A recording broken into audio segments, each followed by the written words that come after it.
അപ്പൊ ഈ വീഡിയോ മുഴുവനായിട്ട് കണ്ടു കഴിഞ്ഞാൽ നിങ്ങൾക്ക് തന്നെ തീരുമാനിക്കാൻ പറ്റും ഇപ്പം KSF ചിട്ടി പിടിക്കണോ അതോ ബാങ്ക് വായ്പ എടുക്കുന്നതാണോ ഒരു പണത്തിന് ആവശ്യം വന്നു കഴിഞ്ഞാൽ നല്ലത്. KSF ചിട്ടിയെ കുറിച്ച് സംസാരിക്കുകയാണെങ്കിൽ രണ്ട് തരത്തിൽ ചിന്തിക്കുന്ന ആളുകളുണ്ട്. ഒന്ന് എന്ന് പറയുന്നത് ചിട്ടിയിൽ പലിശയില്ലല്ലോ, അപ്പൊ അതുകൊണ്ട് ചിട്ടിയിൽ ചേരുന്നത് ഭയങ്കര ലാഭമായിരിക്കും. ബാങ്കിൽ ആണെങ്കിൽ ഒരുപാട് പലിശ കൊടുക്കേണ്ടി വരും നമ്മൾ എടുക്കുന്ന പൈസയ്ക്ക്. പക്ഷെ ശരിക്കും ശരിയല്ല അത്. ചിട്ടിയിൽ പലിശ ഇല്ലെങ്കിൽ പോലും നമ്മൾ കിട്ടുന്ന തുകയെക്കാട്ടി കൂടുതൽ തുക നമ്മൾ തിരിച്ചടക്കേണ്ടതായിട്ട് വരും. ഇപ്പൊ ഒരു ഉദാഹരണം നോക്കുകയാണെങ്കിൽ 5 ലക്ഷം രൂപയുടെ ഒരു ചിട്ടി, 10,000 രൂപ മാസം അടയ്ക്കേണ്ട 50 മാസത്തെ ചിട്ടി. അതില് നമ്മൾ ആദ്യത്തെ മാസങ്ങളിൽ പോയി ചിട്ടി കുറിയെ പിടിച്ചു കഴിഞ്ഞാല് നമുക്ക് കിട്ടുന്ന തുക എന്ന് പറയുന്നത് 3.5 ലക്ഷം രൂപ മാത്രമാണ്. പക്ഷെ 50 മാസം കൊണ്ട് നമ്മൾ തിരിച്ചടക്കേണ്ട തുക 4,40,000 മുതൽ 4,50,000 രൂപ അല്ലെ, വീത പലിശയും കുറച്ചിട്ട് നമ്മൾ അടയ്ക്കേണ്ടതായിട്ട് വരും. ഇപ്പൊ നമ്മൾ ഇതിന്റെ ഈ 3.5 ലക്ഷം രൂപ ചിട്ടി പിടിക്കാതെ ബാങ്ക് വായ്പ എടുത്താലും നമുക്ക് ഏകദേശം ഇതേ അടവ് തന്നെ വരുള്ളൂ, അല്ലെങ്കിൽ ഇതിനായിട്ട് കുറഞ്ഞ അടവേ വരുള്ളൂ. 4,40,000 പോലും അടയ്ക്കേണ്ടത് ചിലപ്പം വരില്ല പലിശ കുറവാണെങ്കിൽ. അപ്പം അങ്ങനെ നമുക്ക് പറയാൻ പറ്റില്ല ചിട്ടിയിൽ പലിശ ഇല്ലാത്തതുകൊണ്ട് ലാഭം ഒന്നും പറയാൻ പറ്റില്ല. പക്ഷെ നമുക്ക് കൂടുതൽ തുക മൊത്തത്തിൽ അടയ്ക്കേണ്ടതായിട്ട് വരാം. ചിട്ടി നഷ്ടമാണ് എന്ന് ചിന്തിക്കുന്നവരുണ്ട്. പക്ഷെ അതും ശരിയല്ല. ചിട്ടി നല്ല രീതിയിൽ വിളിച്ചെടുത്തു കഴിഞ്ഞു കഴിഞ്ഞാൽ ചിട്ടി ലാഭത്തില്, ലോണിനെക്കാട്ടി ലാഭത്തിൽ നമുക്ക് ചിട്ടി വിളിച്ചെടുക്കാൻ പറ്റും. ചിട്ടി ലോണിനെക്കാട്ടി ലാഭകരമാക്കണമെങ്കിൽ രണ്ട് കാര്യങ്ങൾ അറിയണം. ഒന്ന്, ചിട്ടി എത്ര രൂപയ്ക്ക് പിടിക്കണമെന്ന് അറിയണം. രണ്ട്, ചിട്ടി എപ്പോൾ പിടിക്കണമെന്ന് അറിയണം. അപ്പൊ ഈ വീഡിയോയില് ഞാനൊരു എക്സൽ ടൂൾ ഉണ്ടാക്കിയിട്ടുണ്ട്. അപ്പൊ ആ ടൂൾ ഉപയോഗിച്ച് നിങ്ങൾക്ക് തന്നെ തീരുമാനിക്കാം ഈ മാസം, ഇപ്പം നമ്മളിപ്പോ ഒരു മാസം ലേലം പിടിക്കാൻ പോവുകയാണ്, ഈ മാസം എത്ര രൂപയ്ക്ക് പിടിക്കണം, അല്ലെങ്കിൽ എത്രാമത്തെ മാസം നമ്മൾ ചിട്ടി പിടിക്കുന്നതാണ് നമുക്ക് ലാഭം ഉണ്ടാകുക. അപ്പൊ ഈ കാര്യങ്ങളെല്ലാം നമുക്ക് ഈ പറയുന്ന എക്സലിന്റെ ടൂൾ ഉപയോഗിച്ച് നിങ്ങൾക്ക് തന്നെ ചെയ്തെടുക്കാൻ പറ്റും. വളരെ സിമ്പിൾ ആയിട്ടുള്ള ഒരു ടൂളാണ്. ഞാൻ ഇപ്പൊ അത് ഡെമോൺസ്ട്രേറ്റ് ചെയ്ത് തരാം. ഞാൻ നിങ്ങൾക്ക് പരിചയപ്പെടുത്തി തരാം എങ്ങനെയാണ് അത് ചെയ്യേണ്ടതെന്നുള്ളത്. അപ്പം ഈ എക്സൽ ടൂളിന്റെ ലിങ്ക് ഞാൻ ഡിസ്ക്രിപ്ഷനിൽ ഇട്ടിട്ടുണ്ട്. അപ്പം നിങ്ങൾക്ക് അവിടുന്ന് ഡൗൺലോഡ് ചെയ്തിട്ട് നിങ്ങൾക്ക് അതിൻ്റെ അകത്ത് ഈ ഡേറ്റാസ് എല്ലാം എൻ്റർ ചെയ്ത് കഴിഞ്ഞാൽ നിങ്ങൾക്ക് കൃത്യമായിട്ട് മനസ്സിലാക്കാൻ പറ്റും ചിട്ടിയാണോ അതോ ലോണാണോ നല്ലതെന്നുള്ളത്. അപ്പൊ നമുക്ക് നേരെ എക്സലിന്റെ ടൂളിലേക്ക് പോകാം. ഇതാണ് ചിട്ടിയാണോ ബാങ്ക് വായ്പയാണോ നല്ലതെന്ന് കണ്ടുപിടിക്കാനുള്ള എക്സലിലെ ടൂള്. ഇത് കണ്ടുപിടിക്കാനായിട്ട് വളരെ എളുപ്പമാണ്. നിങ്ങളുടെ ചിട്ടിയുടെ കുറച്ച് വിവരങ്ങൾ ഇതിൽ നൽകണം. ഒന്നാമതായിട്ട് നൽകേണ്ടത് നിങ്ങളുടെ ചിട്ടിയുടെ മാസ തവണ തുക എത്രയാണ് എന്നുള്ളതാണ്. ഇത് 50 മാസത്തെ ചിട്ടിക്ക് വേണ്ടിയിട്ടുള്ള ടൂളാണ്. ഇതിപ്പം മാസത്തവണ തുക നമുക്കൊരു എക്സാമ്പിൾ ആയിട്ട് ഒരു 10,000 രൂപ ചിട്ടി തുകയുള്ള ഒരു 10,000 രൂപ മാസത്തവണ ചിട്ടി, 50 മാസത്തെ ചിട്ടി, അതായത് 5 ലക്ഷം രൂപ മൊത്തം തുകയുള്ള ചിട്ടിയാണ് നമ്മൾ ഇവിടെ എടുത്തിരിക്കുന്നത്. ഇതിന് ലേലം തുടങ്ങാൻ സാധ്യതയുള്ള മാസം അത് നമ്മൾ എൻ്റർ ചെയ്യണം. ഞാനിവിടെ ഒരു നിങ്ങളുടെ ചിട്ടി ഇപ്പൊ ലേലം നടന്നുകൊണ്ടിരിക്കുന്ന ചിട്ടിയാണെങ്കിൽ ലേലം ഏത് മാസത്തിലാണ് തുടങ്ങിയത്. സാധാരണ ആദ്യത്തെ മാസങ്ങളിലൊക്കെ കുറിയായിരിക്കും.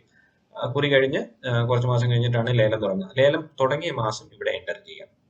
ഇപ്പൊ നിങ്ങളുടേത് കുറിയിലാണ് പോകുന്നതെങ്കിൽ നിങ്ങൾ അതായത് നിങ്ങളുടെ ബ്രാഞ്ചിൽ ചോദിക്കുക ഏത് മാസത്തിലാണ് ഇത് മാറി ലേലമാകുന്നതെന്ന് ചോദിക്കുക. അപ്പം ബ്രാഞ്ചിൽ നിന്ന് അവർ ഏകദേശം പറഞ്ഞു തരും. അത് ഇവിടെ എൻ്റർ ചെയ്താൽ മതിയാവും. അടച്ചു തീർത്ത തവണ നമ്മൾ 10 മാസം കഴിഞ്ഞിട്ട് നമ്മൾ ലേലം പിടിക്കാൻ പോവുകയാണ്.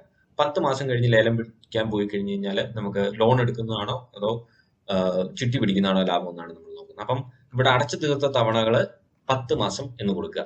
അടുത്തത് നമ്മൾ അടച്ച തവണ കുറച്ച് 10 മാസം നമ്മൾ അടച്ചല്ലോ, അടച്ച തവണയ്ക്ക് നമുക്ക് ഇതിന് പകരം നമ്മൾ ബാങ്കിൽ ഇട്ട് കഴിഞ്ഞാൽ നമുക്ക് എത്ര ശതമാനം പലിശ കിട്ടും അതിവിടെ എൻ്റർ ചെയ്യാം. ഇപ്പോഴത്തെ ബാങ്ക് പലിശ ഏകദേശം 6%, അത് നമ്മളിവിടെ എൻ്റർ ചെയ്യും.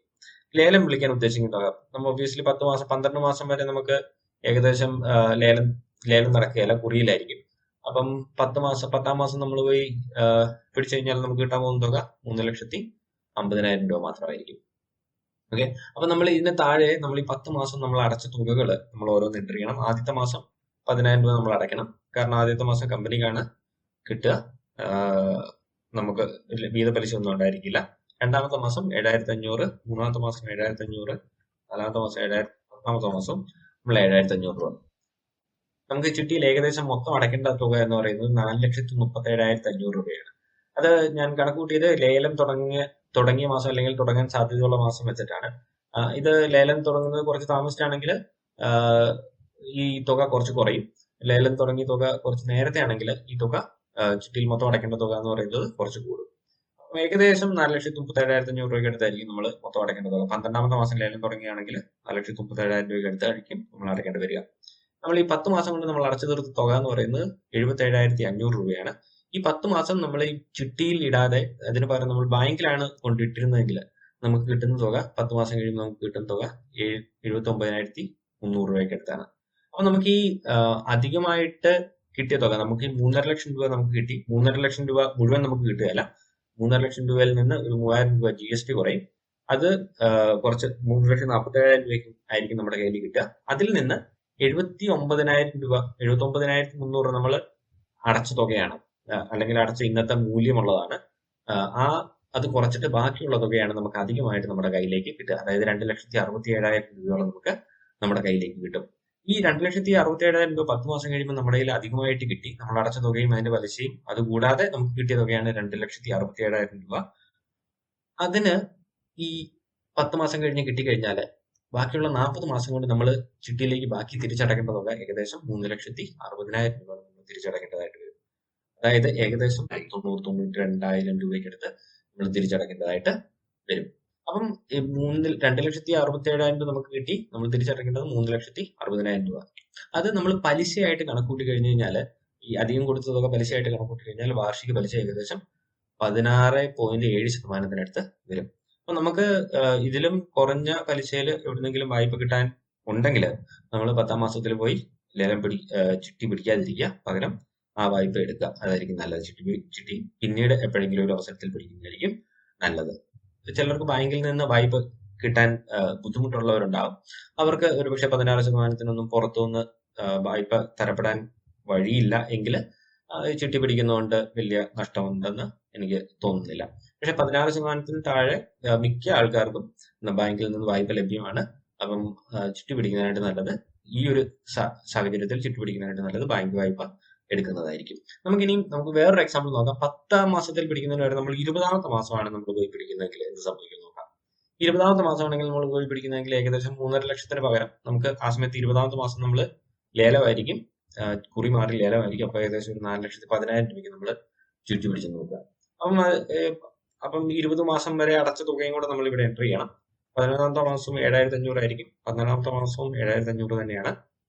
13-ാമത്തെ മാസം മുതൽ ഞാൻ ലേലം തുടങ്ങിയതുകൊണ്ട് 7,500 രൂപയിൽ നിന്ന് കുറച്ചുകൂടെ കൂടും. ഓരോ മാസം ഞാൻ 100 രൂപ വെച്ച് കൂട്ടി വരികയാണ്. ഏകദേശം 100 രൂപ വെച്ചൊക്കെ ആയിരിക്കും കൂടുക. നിങ്ങളുടെ ചിട്ടി എത്രയാണോ, നിങ്ങളുടെ ചിട്ടിയിൽ എത്രയാണോ ഉള്ളത് അത് കൃത്യമായിട്ട് ഇവിടെ എൻ്റർ ചെയ്യാം. അപ്പൊ നിങ്ങൾക്ക് കറക്റ്റ് ആയിട്ടുള്ള ഒരു കാൽക്കുലേഷൻ നിങ്ങൾക്ക് കിട്ടും. 8,100 20 മാസം 20-ാം ദിവസം 8,300 രൂപ അടച്ചു. അപ്പൊ നമ്മൾ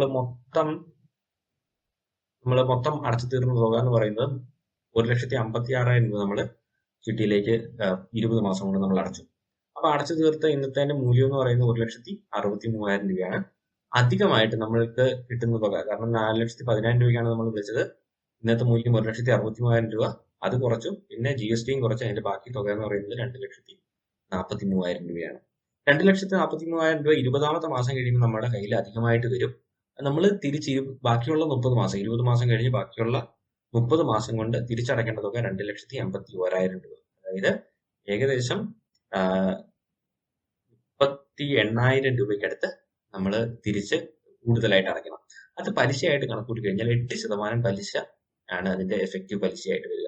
അപ്പൊ നമുക്ക് 20-ാമത്തെ മാസം പോയി പിടിച്ചു കഴിഞ്ഞു കഴിഞ്ഞാൽ നമുക്ക് ഏകദേശം 8% വായ്പ എടുക്കുന്നത് പോലെ ആയിരിക്കും നമുക്ക് ഈ ചിട്ടി പിടിക്കുന്നത്.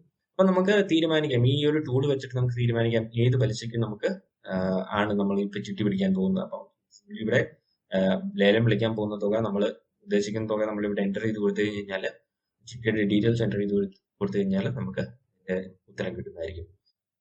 ഈ വീഡിയോയിൽ 50 മാസത്തെ ചിട്ടിയുടെ എക്സൽ ടൂളാണ് കാണിച്ചിരിക്കുന്നത്. ഇതുകൂടാതെ 60 മാസത്തിന്റെയും 100 മാസത്തിന്റെയും ചിട്ടിയുള്ളവർക്ക് വേണ്ടിയിട്ടുള്ള എക്സൽ ഷീറ്റ് ഈ വീഡിയോയുടെ ഡിസ്ക്രിപ്ഷനിൽ ചേർത്തിട്ടുണ്ട്. അപ്പം നിങ്ങളുടെ ചിട്ടി ഏതാണോ അതിനനുസരിച്ചുള്ള എക്സൽ ഷീറ്റ് ഡൗൺലോഡ് ചെയ്ത് ഇതുപോലെ എൻ്റർ ചെയ്താൽ മതിയാവും. നിങ്ങൾക്ക് പലിശ എത്രയാണ് എന്നുള്ളത് നിങ്ങൾക്ക് ലഭിക്കും. ഈ ടൂളിൽ നമ്മൾ ചിട്ടിയിൽ മൊത്തം അടയ്ക്കേണ്ട തുക ഏകദേശ കണക്കാണ് കൂട്ടിയിരിക്കുന്നത്. അതുകൊണ്ട് തന്നെ നമ്മളുടെ അവസാന പലിശയിൽ ചെറിയ മാറ്റങ്ങൾ അങ്ങോട്ടോ ഇങ്ങോട്ടോ വരാം. ഈ ചിട്ടിയിൽ മൊത്തം അടയ്ക്കേണ്ട തുക മാറുന്നതനുസരിച്ച് ചെറിയ മാറ്റങ്ങൾ പലിശ കണക്ക് കൂട്ടുന്നതിലും വരാം. ഏകദേശം 1% അങ്ങോട്ടോ ഇങ്ങോട്ടോ മാറാനായിട്ട് സാധ്യതയുണ്ട്. അപ്പം നിങ്ങൾക്ക് ഇത് ഇഷ്ടപ്പെട്ടെങ്കിൽ തീർച്ചയായിട്ടും സബ്സ്ക്രൈബ് ചെയ്യണം, ചാനൽ സബ്സ്ക്രൈബ് ചെയ്യാം. നിങ്ങൾക്ക് എന്തെങ്കിലും ഡൗട്ട് ഉണ്ടെങ്കിൽ തീർച്ചയായിട്ടും കമന്റ് ചെയ്യാം. ഞാൻ ഉടനെ തന്നെ അതിന് റിപ്ലൈ തരുന്നതായിരിക്കും. വീഡിയോ ഇഷ്ടപ്പെട്ടെങ്കിൽ ലൈക്ക് ചെയ്യാനും മറക്കരുത്.